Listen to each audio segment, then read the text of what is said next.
My husband banned me from our home, took everything I owned, and gave it all to his mistress. All I had left was my father's old card. When the bank panicked after swiping it, I realized everything was about to change. Click the subscribe button, and tell me in the comments where you are watching so I can send you a hug. Your support helps us bring more mind-blowing stories, and trust me, you wouldn't want to miss them. The sticky Georgia heat wrapped around Morgan Albright like a wet blanket the second she stepped out of the rideshare. She'd spent 3 long weeks in Savannah, sleeping in a chair beside her Aunt Clara's hospital bed, watching monitors beep and praying for recovery.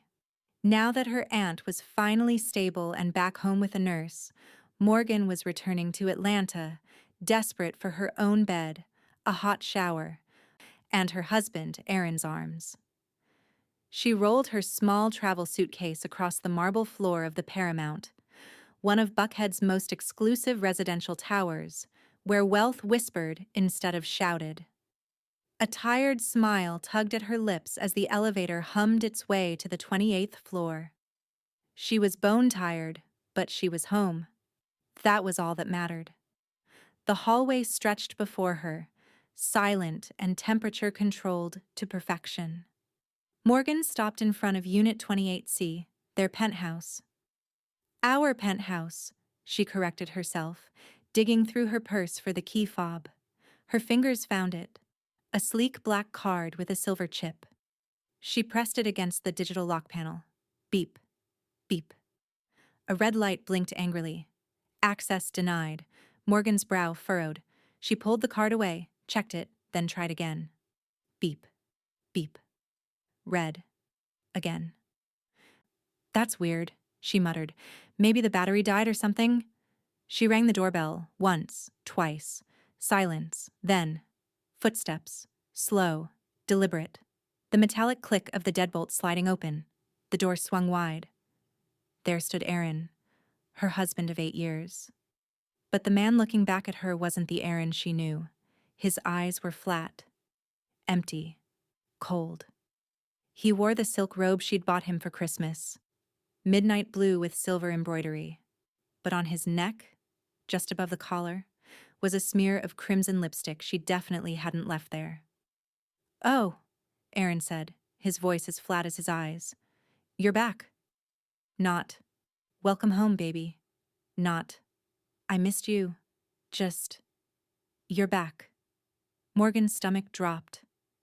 "Aaron, why won't my key work?" "Because I changed the access codes," he replied, still blocking the entrance. From somewhere inside the penthouse, a woman's laughter rang out.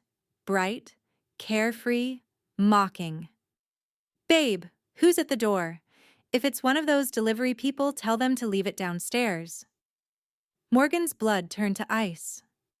A woman appeared over Aaron's shoulder. Young, stunning. Probably mid-20s. Morgan recognized her immediately. Anita Ross, some Instagram influencer Aaron had mentioned once or twice as a potential brand partner for his development company. Anita was wearing Morgan's robe, the white silk one with lace trim that Morgan had splurged on for their 7th anniversary trip to Hilton Head. Anita's eyes swept over Morgan, her rumpled travel clothes, her exhausted face, her scuffed suitcase, and a slow, vicious smile spread across her glossy lips. "Oh," Anita purred, "not a delivery person. Just the ex-wife." "Ex what?" Morgan whispered, her voice cracking. "Aaron, what is she talking about? Who is this woman? Why is she wearing my—" "Morgan." Aaron's tone was clipped, annoyed. "We're not doing this here. Let's talk downstairs. Don't cause a scene." He didn't wait for her response. He stepped into the hallway, pulling the door shut behind him, leaving Anita inside smiling like she'd just won the lottery. The elevator ride down felt like descending into hell. Aaron said nothing. Not one word. Morgan stood frozen, her mind unable to process what was happening. The faint scent of Anita's perfume, something expensive and overpowering, clung to Aaron's robe. It made Morgan's stomach churn. The elevator chimed. The doors slid open to reveal the building's grand lobby. It was 6 p.m., peak time. Residents were coming home from work, picking up mail, chatting with the concierge. Several heads turned. Erin walked briskly toward a quiet alcove near the floor-to-ceiling windows overlooking Peachtree Street. Morgan followed on autopilot, her legs moving even though her brain had shut down. "Erin, explain this to me," Morgan demanded, her voice barely audible. "Please."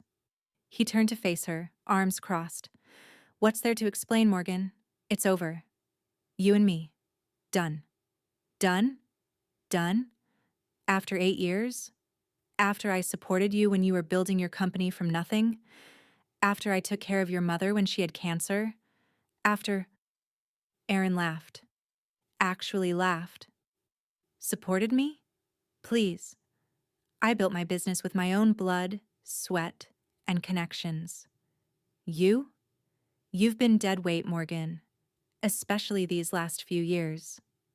Always running off to take care of your aunt, your sick relatives, playing nursemaid instead of being a wife."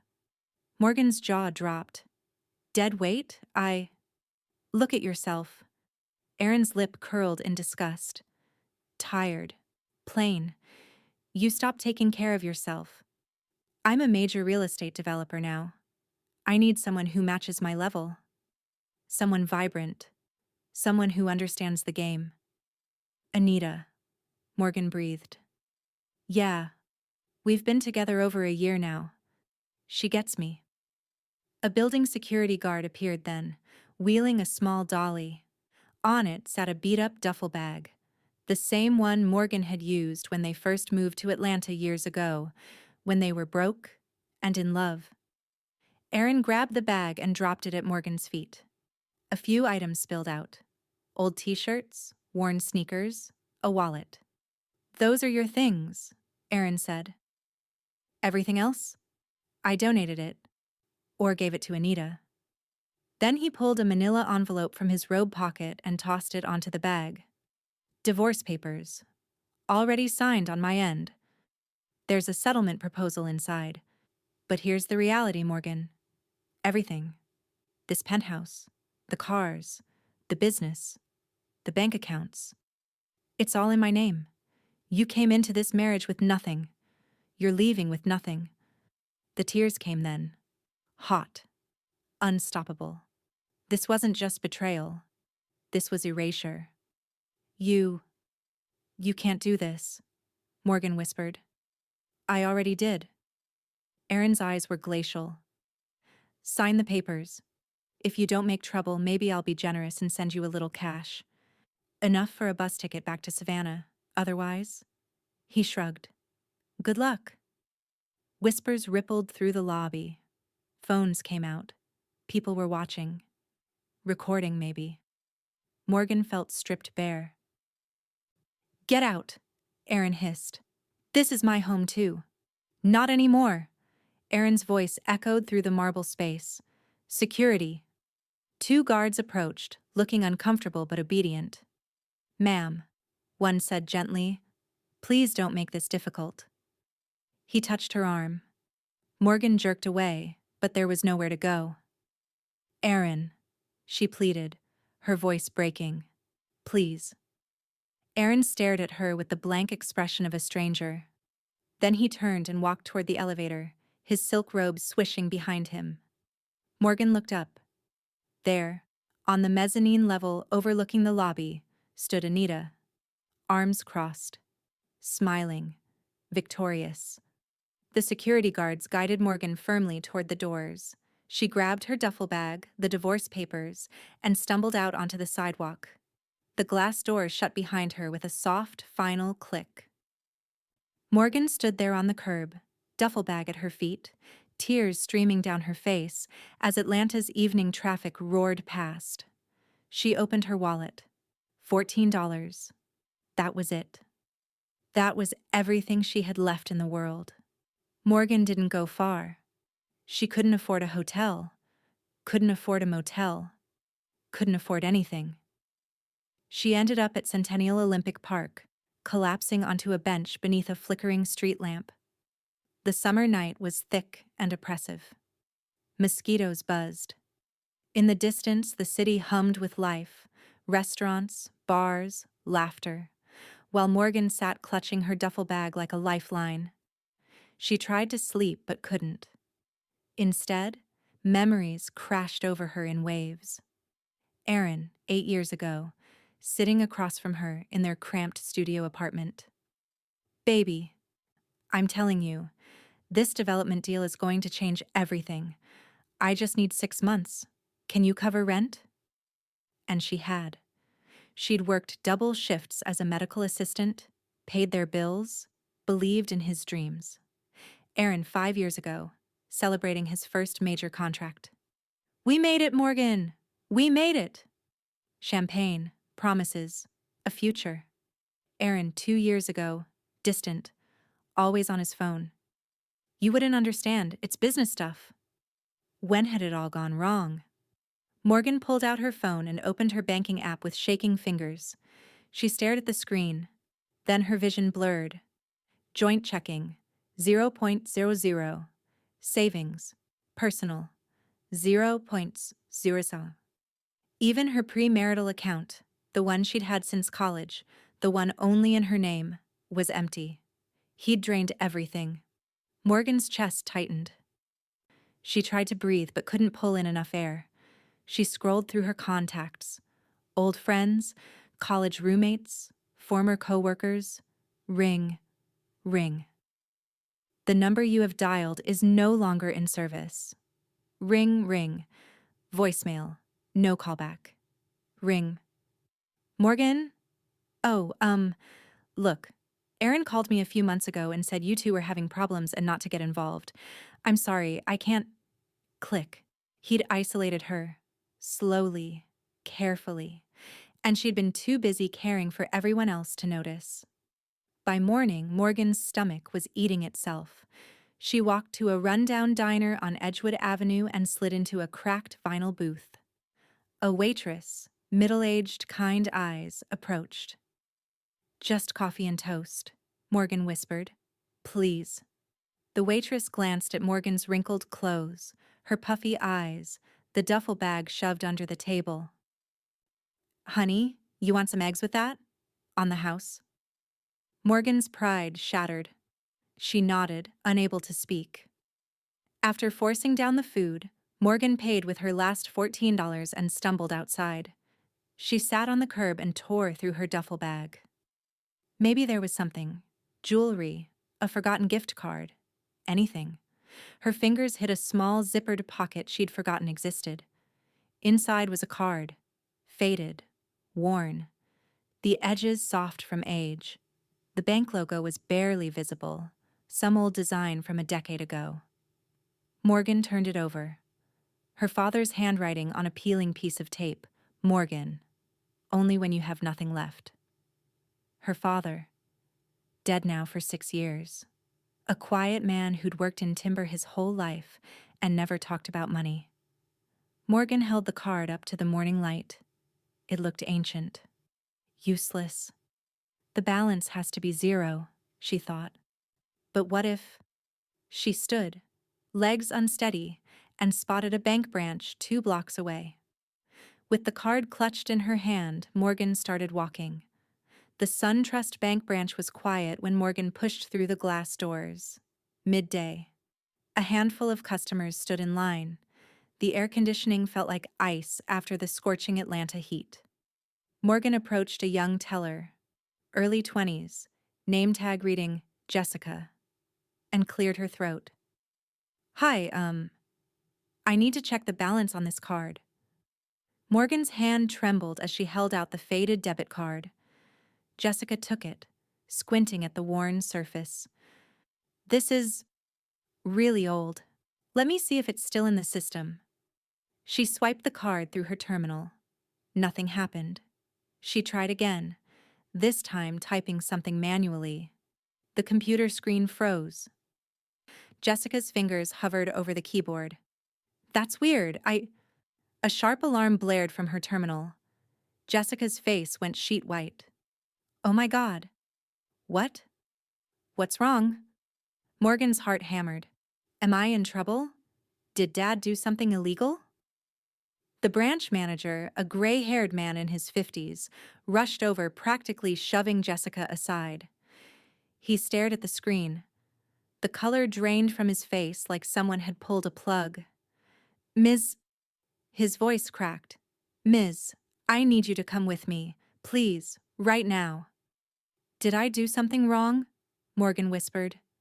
No, just, please, come to my office.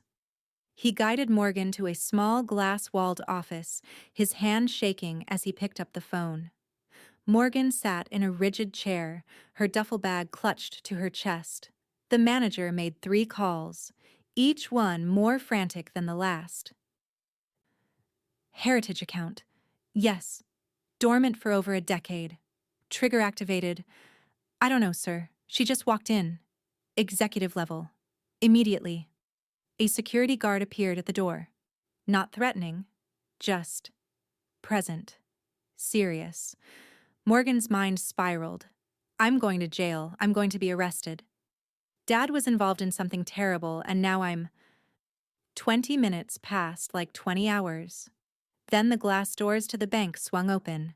A man strode in. Expensive charcoal suit, Italian leather shoes, briefcase. He moved with the quiet authority of someone who made decisions that changed lives. He walked straight to the manager's office. Ms. Albright? His voice was smooth, professional. I'm Perry Gilbert, Senior Financial Strategist with Heritage Trust and Acquisitions. We need to discuss your father's estate. Morgan's throat closed. Am I in trouble? Perry's expression softened. He pulled a chair close and sat down, meeting her eyes. Ms. Albright, he said carefully, you're not in trouble. He paused. In fact, you've just activated one of the largest dormant inheritances in Georgia history. Morgan stared at him. The words didn't make sense. Inheritance? Her father had been a timber worker, a quiet man who drove a 20-year-old truck and lived in a modest house. I don't understand, she whispered. Perry opened his briefcase. Come with me. We have a lot to discuss. Perry led Morgan through a private elevator to the bank's executive suite. A world Morgan didn't know existed. Mahogany paneling, leather chairs, floor-to-ceiling windows overlooking downtown Atlanta. He gestured to a conference table. Please, sit. Morgan sank into the chair, still clutching the faded card. Perry pulled out a thick folder and a sealed envelope. Your father was James Albright, correct? Yes. Ms. Albright, your father wasn't just a timber worker. He was a timber businessman. For 40 years, he quietly acquired land, mineral rights, commercial properties, investment portfolios. He built an empire in silence. Morgan's head spun. That's impossible. Dad drove an old Ford. He lived in a tiny house. He lived modestly by choice. Perry interrupted gently. Everything he built for you. It's all held under a corporation called Albright Heritage Holdings. And this card? He tapped the faded plastic. This was the access key. But why didn't he tell me? Perry's expression turned somber. There was a clause. The inheritance could only activate under one specific condition: when your personal bank balance reached 0. Morgan's breath caught. 0. Yesterday. On that bench. Drained by Aaron. Your father predicted you might marry someone who didn't deserve you, Perry continued. He opened the sealed envelope and pulled out a handwritten letter. He left this for you. Perry read aloud, his voice steady. Morgan, if you're hearing this, you married wrong. I saw it coming, baby girl, but I couldn't tell you. You had to live your own life. This is your protection. This is your power. Build something better than I did. Build something that matters. I love you. Dad. The tears came hard and fast. Morgan covered her face with her hands, her body shaking with sobs. Grief, relief, rage, love, all crashing together. Perry waited patiently. When Morgan finally looked up, her voice was raw. How much? Perry slid a portfolio across the table. Current valuation, $47 million. Assets include 3,000 acres of timberland, mineral rights in North Georgia, commercial real estate, and diversified investment accounts. The number didn't feel real. Perry opened a map. The largest tract is here, Fulton County's outer edge, 800 acres of prime development land. Morgan stared at the map. Something clicked in her brain. Wait, she whispered. Aaron's company. He's been trying to buy land out there. He said it was for some huge project. Perry's smile was thin.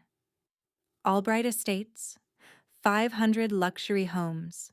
He's been negotiating with what he thinks are multiple private landowners.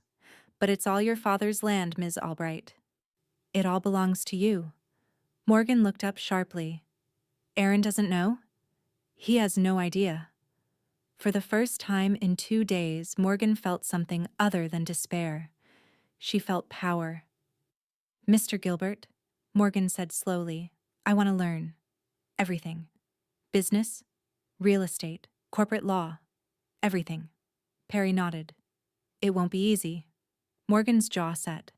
I don't need easy. I need justice. 6 weeks passed like a fever dream. Perry arranged a suite at the St. Regis. Elegant, quiet, anonymous. Every morning at 7, he arrived with coffee and briefing documents, corporate law, real estate contracts, financial structures, tax strategies. Morgan absorbed it all like a woman possessed. She studied until 2 a.m., highlighter in hand, legal pads covered in notes. She learned about shell companies, debt acquisition, leverage, corporate warfare. The vocabulary of power. Perry introduced her to his network. Shark-eyed lawyers, forensic accountants, private investigators with government connections. Your appearance matters, Perry said one morning. Not for vanity, for perception. A stylist arrived. Morgan's hair, once neglected and dull, was cut, colored, styled into something sleek and powerful. A personal shopper brought tailored suits, understated jewelry, confidence in fabric form. Morgan barely recognized herself in the mirror. Meanwhile, Perry's investigators dug into Aaron's company like archaeologists excavating a crime scene. It's worse than we thought, Perry reported, spreading documents across the conference table. Unpaid supplier debts totaling over $2 million, illegal construction shortcuts, violations of at least 16 building codes, tax evasion, falsified investor reports. Morgan's expression hardened. He's a fraud. A fraud who's desperate, Perry added. He's pursuing this Albright Estates project like his life depends on it, because it does. It's his last chance to stay solvent. And he needs my land. Land he doesn't know is yours. Perry pulled up a document on his laptop. He's scheduled an investor meeting. Next month. He's looking for a mystery CEO with deep pockets to back the project. Morgan's eyes glinted. When? 4 weeks. A slow smile spread across Morgan's face. I want to be that CEO. Perry studied her. The broken woman from the park was gone. In her place sat someone dangerous. Focused. Transformed. Are you sure? Morgan's voice was steel. Schedule the meeting. I'll be ready. 3 weeks later, Morgan stood in her new office. Modest, professional, purposeful. Not a display of wealth, but a command center. She looked out at the Atlanta skyline, the sun setting over the city that had watched her humiliation. Her phone buzzed. Perry. It's confirmed. Aaron accepted the meeting. He's bringing his pitch for Albright Estates. He has no idea who he's meeting. Morgan's reflection stared back at her from the window. Sharp suit, Styled hair, eyes like flint. The broken woman on the curb was dead. In her place stood Morgan Albright, CEO, landowner, hunter. "Let's end him," she whispered. Aaron Albright reclined on the leather sofa in his penthouse, a glass of bourbon in hand, Anita draped across his lap like an expensive accessory. "Baby," Anita purred, scrolling through her phone. "When you close this deal, can we go to the Maldives? I want to post beach content." Aaron grinned, smug and satisfied. "Sweetheart, when I close this deal, we can buy a house in the Maldives." Anita squealed, already planning her Instagram aesthetic. Aaron's phone chimed. An email from his assistant. Subject: Investor. Meeting confirmed. Albright, Heritage Holdings. He skimmed it. Some CEO with serious money interested in backing Albright Estates. The company name was vaguely familiar, probably a coincidence. Half the businesses in Georgia had heritage or legacy in the name. "This is it," Aaron said, setting down his bourbon. "Biggest deal of my career. Once I secure that land and get this investor on board, I'm untouchable." Anita raised her phone, snapping a selfie of them both. "Shakram power couple. Asha, boss life. Shashas living. Our best life." What Aaron didn't see were the gears turning elsewhere. In a sleek conference room across town, Perry laid out documents like a general planning a siege. "Forensic accounting confirms it," said a woman in glasses, Patricia Chen, Morgan's lead attorney. "Aaron's company has $2.3 million in unpaid supplier debts, concrete, steel, electrical work. The suppliers are desperate. Most are small businesses he's been stringing along for months." "Can we buy them?" Morgan asked. "Already did," Perry replied, sliding over a file. "Through 3 separate shell companies. Different names. Untraceable to you. We now own every major debt Aaron's accumulated." Morgan's pulse quickened. "And the repayment clause?" 24 hours. Full amount. Or we seize collateral, which includes the penthouse, his office building, and his vehicle fleet.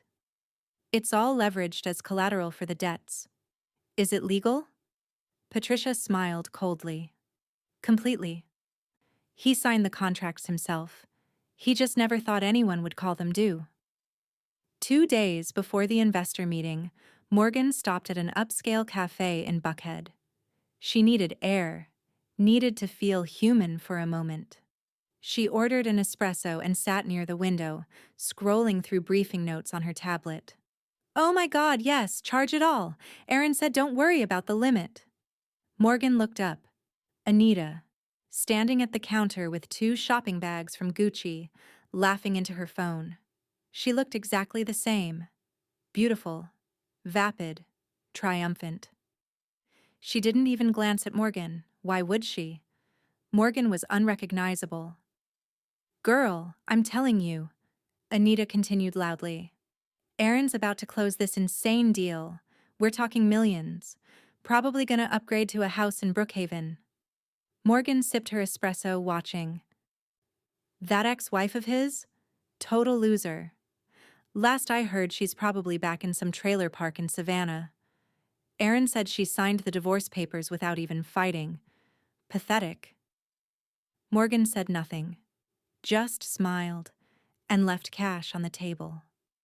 The night before the investor meeting, Morgan stood in her apartment rehearsing. Perry watched from the doorway. "How do you feel?" he asked. Morgan turned, her expression unreadable. "Ready." Aaron stepped out of his Audi, straightening his Armani tie. The office tower downtown gleamed in the afternoon sun, glass and steel, money and power. His pitch was flawless. He'd rehearsed it 50 times. His phone buzzed. Anita. "Good luck, babe. Bring home that CEO wife, is waiting." Aaron smirked, pocketing his phone. The receptionist, polished, professional, greeted him. "Mr. Albright? Right this way." She led him to a private elevator. Up, Up, up. The top floor. The doors opened to executive boardroom. Floor-to-ceiling windows framed Atlanta's skyline. A massive mahogany table. Leather chairs. Empty. Please wait here, the receptionist said. The CEO will be with you shortly. Aaron sat, his heart pounding with anticipation. He pulled out his presentation folder, smoothing the pages. This was it. This was everything. 5 minutes passed. 10. Then, the double doors at the far end of the room opened. Aaron looked up. A woman walked in. Elegant. Powerful. Tailored navy suit. Hair swept back. Heels clicking against marble. Aaron's brain stuttered, trying to place her. Something about her was familiar, but... She reached the head of the table, looked at him, and smiled. Hello. Aaron? The voice hit him like a sledgehammer. No. No. I'm the CEO you've been so eager to meet. Aaron's mouth opened, closed. His face cycled through confusion, recognition, then pure, visceral horror. Morgan? She sat down gracefully, folding her hands on the table. Surprised? What? How? You can't... Aaron stammered, his rehearsed confidence evaporating. What the hell is this? This, Morgan said calmly, is a business meeting. You wanted to discuss your proposal for Albright Estates, so let's discuss it. Aaron's hands shook. You're CEO of Albright Heritage Holdings, Morgan finished, the company that owns the land your entire project depends on. Which brings me to a question, Aaron. How exactly were you planning to build 500 homes on property you don't own? Aaron's face flushed red. That land belongs to multiple private sellers. I've been negotiating. You've been negotiating with shell companies and trustees, Morgan interrupted, all representing the same owner. My father, James Albright. She slid a document across the table. Property deeds, transfer certificates, all bearing one name, Albright. It was always mine, Aaron. You're lying, Aaron hissed. Your father was nobody, a timber businessman who built an empire in silence, Morgan said, and left it all to me. The land you need? It's mine. It always was. Aaron stood abruptly, his chair scraping back. Fine. So sell it to me. Name your price. Morgan laughed. Actually laughed. Oh, Aaron, I have no interest in selling to you. She opened another folder. But I am very interested in discussing your outstanding debts. She pushed a stack of papers toward him. Invoices, contracts, legal notices. Over the past 6 weeks, I've quietly purchased every major supplier debt your company has accumulated. Concrete, steel, electrical, plumbing. The total comes to $2.3 million. Aaron's eyes went wide. You can't. I can, and I have. You now have 24 hours to repay the full amount. If you fail, I seize all collateral, which includes your penthouse, your office, and your vehicles. You bitch! Aaron exploded, slamming his fists on the table. I'll sue you. You'll do nothing, Morgan said, her voice ice. My lawyers are already preparing the paperwork. The clock starts now. She stood, collecting her files. Meeting adjourned. Security appeared. 2 men in suits. Please escort Mr. Albright out. Aaron's face contorted with rage and panic. Morgan, wait. We can work this out. Please. Morgan walked to the window, her back to him. Goodbye, Aaron. As Aaron was dragged toward the elevators, shouting and threatening, Morgan watched his reflection in the glass. His exit. His humiliation. His end. 24 hours can feel like a lifetime. For Aaron, it was hell. He spent the first 6 hours calling everyone in his contact list. Investors, banks, business partners, friends. No one would lend him $2.3 million on 24 hours' notice. Aaron, that's insane. one investor said. No one carries that kind of liquid cash. He tried accessing his business accounts. Frozen. Morgan's legal team had moved faster than lightning. What do you mean they're frozen? Aaron screamed at his accountant. Legal order, Aaron. I can't touch them. Anita watched from the sofa, her perfectly manicured nails tapping against her phone. Babe, what's going on? Shut up, Anita. She recoiled, confusion turning to fear. Hour 12. Aaron tried calling in favors, begging, promising future returns. Nothing. Hour 18. His hands shook so badly he could barely hold his phone. Hour 24. Aaron was standing in the kitchen, pouring his fifth drink of the morning when he heard it. Vehicles, multiple vehicles. He ran to the window. Below, in the Paramount circular driveway, a convoy was assembling. Repo trucks, sheriff's deputies, a team of lawyers with clipboards. No, Aaron whispered. No, no, no. Within minutes, building security was at his door. Mr. Albright, you need to vacate the premises immediately. This is my home. Not anymore, sir. Legal seizure order. You have 10 minutes to gather personal belongings. Residents gathered in the hallway, phones out, recording. The same hallway where Morgan had been humiliated. Aaron was escorted to the lobby, the same lobby, with Anita stumbling behind him in designer loungewear, screaming. What is happening? Aaron, do something! The repo team moved with military efficiency. Keys, documents, access codes. A crowd had gathered. Phone cameras everywhere. Aaron saw his Audi being loaded onto a flatbed truck. You can't take my car. Collateral, sir. Anita's screams were recorded, uploaded, going viral in real time. Anita, the homewrecker, Hosh, karma, is real, ha, Atlanta, drama. Her Instagram comments exploded. So this is what happens when you steal someone's husband? Mistress of a fraud. Where are all your rich friends now? Her follower count plummeted. Across the street, parked in a black sedan, Morgan watched through tinted windows. Perry sat beside her. How do you feel? Morgan didn't answer immediately. She watched Aaron, broken, shouting, dragged out just like she had been. She felt nothing. No satisfaction. No joy. Just closure. Let's go, she said quietly. 3 days later, federal agents arrived at the cheap motel where Aaron and Anita were staying. Aaron Albright, you're under arrest for tax evasion, construction fraud, and falsifying investor documents. The perp walk was captured by every news station. Anita tried to distance herself in a tearful Instagram video. Too late. She was already infamous, unemployable. Her sponsorships canceled. Within a month, she left Atlanta entirely, last seen working retail in a small town no one cared about. Aaron? 5-year sentence. His empire? Ashes. 3 months later, the Georgia sun hung low and golden over 800 acres of cleared land. Morgan stood at the edge of the property, breathing in the smell of fresh earth and pine. Behind her, construction crews were finishing the final buildings.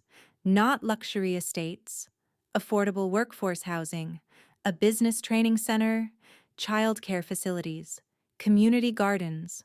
A large sign at the entrance read, Albright Community Legacy, Building Futures, Honoring Dignity. The grand opening ceremony was packed. The mayor, city council members, local business leaders, families who would soon move into the homes. Morgan stepped to the microphone, her heart full. My father taught me that wealth isn't measured in what you keep, she began, her voice steady. It's measured in what you give. This community is for single mothers rebuilding their lives, for displaced families seeking stability, for entrepreneurs who just need a chance. Applause rippled through the crowd. Morgan's eyes found Perry, standing to the side. He smiled, proud. After the ceremony, Morgan drove to Greenwood Cemetery. She knelt at her father's grave, placing fresh flowers on the headstone. "Thank you, Dad," she whispered, "for seeing what I couldn't, for protecting me, for believing I'd rise." She touched the stone gently. "I hope I'm making you proud." Later that evening, Morgan sat in her office, not a penthouse, but a purposeful space in the Albright Heritage Holdings building. She opened a letter that had arrived that morning. "Dear Ms. Albright, I moved into Unit 14 at Albright Community last week with my 2 daughters.